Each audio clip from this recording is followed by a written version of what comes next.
आज दिनांक 19 रोजी सांगली कृष्णा नदी पात्रामध्ये अननोन मृतदेह पाण्यावर तरंगताना आढळल्यास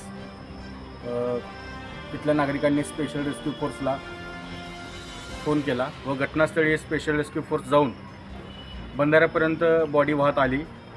तिथून पाण्याचं प्रेशर जास्त असल्यामुळे मृतदेह बंधाऱ्यातून पुढे गेला।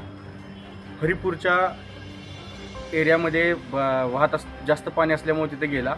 तिथून पुढे बोटीच्या सहाय्याने तो मृतदेह बाहेर काढला असून सांगली ग्रामीण पोलीस स्टेशन हद्दीमध्ये मृतदेह बाहेर काढून सांगली सिव्हिल येथे मृतदेह पुढील तपासासाठी घेऊन आलो आहे। ओळख पटली नसून वय 42 असल्याचे अंदाजे, रंग काळा सावळा, हातामध्ये उजव्या हातात कडा आहे, डाव्या हातामध्ये अंगठ्यामध्ये अंगठी आहे, पायानं अपंग असले दिसून येत आहे।